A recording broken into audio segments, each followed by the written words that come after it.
Hi, welcome to the SDP. I have interrupted my normal schedule in order to do something a little different today. We are going to witness a lost episode. This was the episode I intended to launch my show with, and I filmed it back in October of 2011, the 16th I think it was. Now, I filmed it using one of these. Yeah, an analog camcorder. Mini DV tapes, I think they are. And I had to put it on my computer using one of these.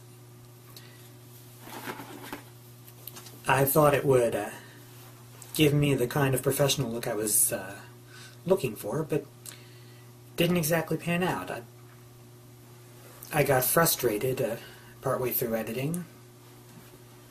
Mainly because when I tried to record the sound on one of these, it came out way loud and scratchy, like unlistenably so. And I used this before on a different computer and it didn't give me that problem until I realized that you have to disable the stereo input recording device on a computer that has like a line in or line out, whatever it was. Yeah. You have to make sure that what you're using is the only thing you're recording as, or else it'll pick it up. It'll pick that up too, and it'll try to record using both the things. It gets pretty technical, so I'm going to stop there. Anyways, when I got back to filming this thing, editing this thing rather, I was surprised at how I was almost done the thing. So yeah, I just accepted the fact that this isn't the same level of production quality that I'm used to on my the show that I do now, that exists now, and I kind of just moved on with it. Yeah, I've learned a lot about perseverance, diligence, work ethic, doing this show. How I've been able to put a new episode out pretty much every Sunday, but we'll get into that, my thoughts on that later. Anyways, the subject of this, what was supposed to be the pilot episode of my show, is a discussion on the cancellation of Mega Man Legends 3. Now, I already did this sort of thing with my other show, Editorial Content. And so once I decided to start that format, I realized that the other my other plans for this first episode wasn't needed anymore, but I found a way to get to you. And the reason I'm bringing this up is because the Facebook campaign, 100,000 strong for Mega Man Legends 3, for bringing back Mega Man Legends 3, has finally achieved its goal of reaching 100,000 likes. It achieved that on Tuesday, the 25th of April. And to that I say, some faith in humanity has been restored. Start doing that. My congratulations go out to you, group. However, I hope you realize that the fight is not over. Now you actually have to get results from Capcom itself. They are planning to do this in a wave of postcards to the Capcom headquarters in Osaka. I'll try to do it. It's late yet. They're putting a deadline of the 30th. That's tomorrow as I film this, so If I don't get it, it's probably no big deal. They're probably going to have probably going to do tons of others, not literal tons, of course.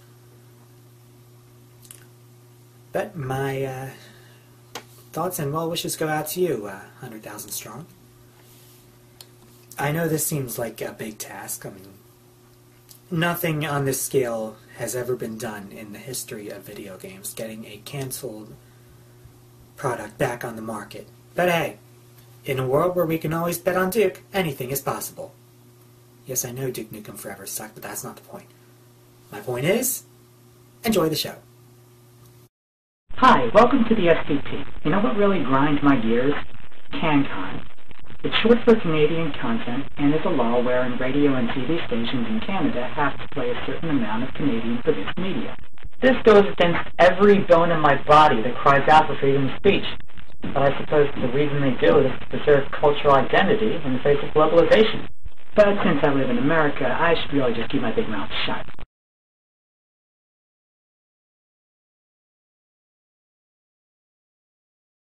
Okay, so it's not CanCon you wanted me to talk about. It's Capcom.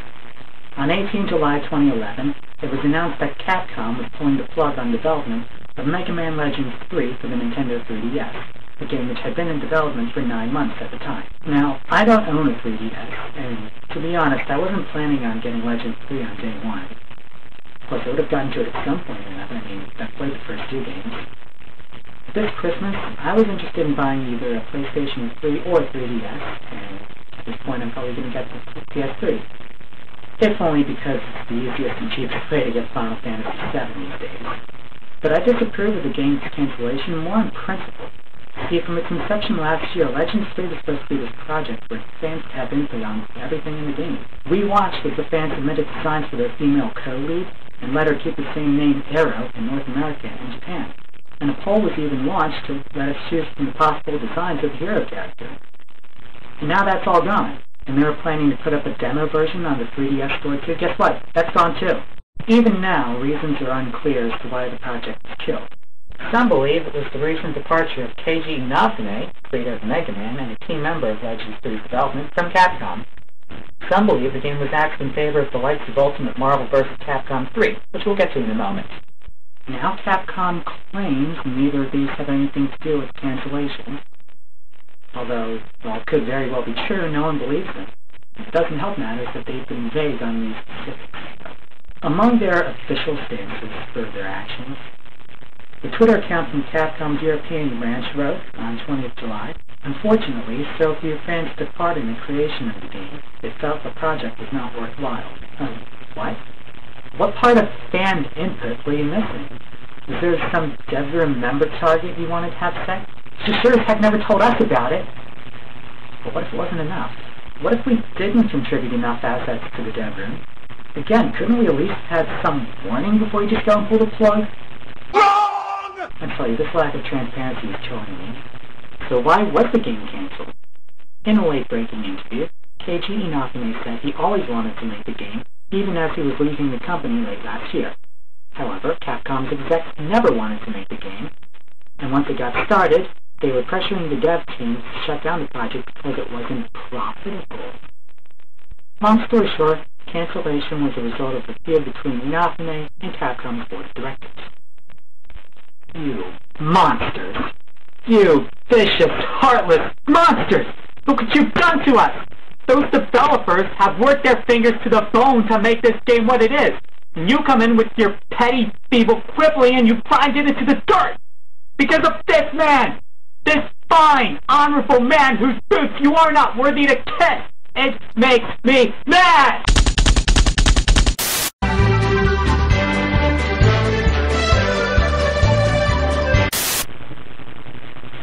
Sorry about that, I just needed some time to think it over logically. Here's the number crunch. The Facebook campaign that launched after the fact has over 100,000 likes. Assuming every one of those likes represents someone who would buy the game for $40 US, then we're talking a gross payback of $4 million. Not bad for starters.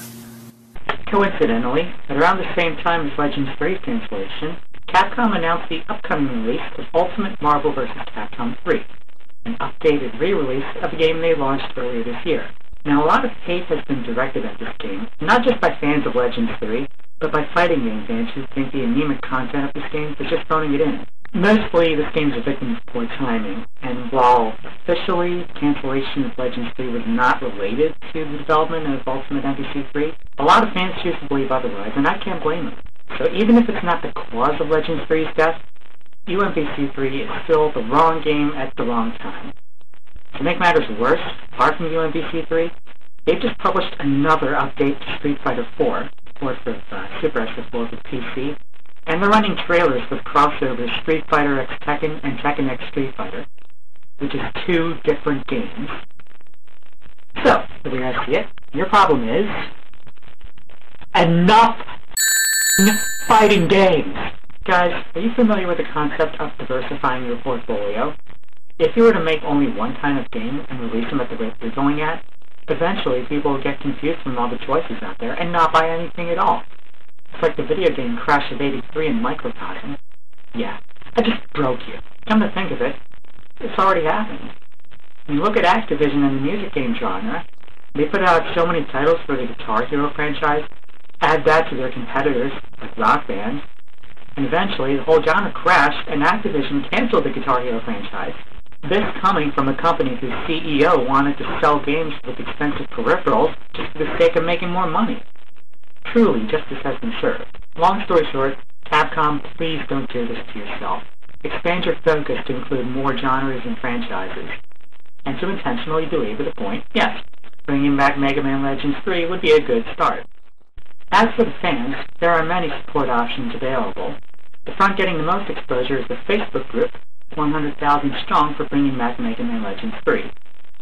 They've been covered by a number of outlets and have almost 50,000 likes so far, but sadly they have run into a bit of ridicule. Thanks, D. Hey, Kovic. Did you know that fans are petitioning to get 100K signatures to revive Mega Man Legends 3?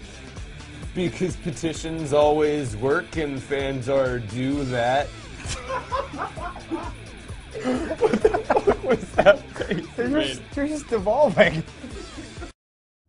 That was insulting. It's like they're flipping us the middle finger after having stuck it up the dirtiest parts of our anatomy. I call BS. I mean, why would they have the balls to slander the revival effort that way? What, do they think one petition is not going to do anything? But the revival effort is way ahead of you. The Facebook campaign is intended to increase awareness of other ways to help the cause. Join the dev room and become a serve bot. Sign their online petition thread. Or even write to Capcom USA Senior VP directly. All their options available to you can be accessed from one simple, convenient hub. And to whomever's running the project, I just want you to know that I'll support you. I may be mercenary for a cause instead of a true believer, but I got your back, by any means necessary. Oh, come on! Fine. Appeal to their bank account. Make them realize putting this game back on the market would be a good economic move for them. Know your target. It's Capcom's board of directors in Japan. Be civil. Do not annoy them in any way or they will not take us seriously. And related, if it ever comes down to us storming their headquarters, remember, we may be protesters, but we're not barbarians. They can keep the toilet paper. So with all that said, let's show those suits that the consumer is always right. This is Kevin Martin, and you are the resistance. So that's the lost episode I was nice enough to cook up for you guys. The regular show will resume next Sunday. The review of Quest 64 for the Nintendo 64. Anyone remember that game? Also, I came back to make an announcement that I will be attending ZenkaiCon, the Philadelphia Area Anime Convention. This time it is being held at the Greater Philadelphia Expo Center in Oaks. It's a bit farther out. I don't know why they call it the Philadelphia anything, because it's farther out than they used to have it at the Valley Forge Convention Center, which is unavailable at the moment. It's going to be on May 11th and 12th, 2 weeks from now, the Friday and Saturday. And at least for pre-registrations, I don't know if they'll be doing this for the upfront ticket sales, but a neat thing they're doing is if you buy your ticket, you get in for both days, both Friday and Saturday, for the price of like one day. Like right now, they're well, I won't get into ticket prices. It's not that much. It's probably going to top out at 30. Anyways, so yeah, I'll be going on the Saturday. I won't be doing cosplay this time. I'll probably have a get-up similar to this, wearing t-shirt or long sleeve or whatever, weather permitting. And I will most likely be advertising my show. Hopefully I can actually rack up some subscribers from this ordeal. Anyways, if you are in the Philadelphia area, I encourage you to check out this festival. Website below, zenkaicon.com, will tell you everything you need to know. And for all those who are going, hope you enjoyed. Everyone else, hope you enjoy my show. Remember, you are the resistance.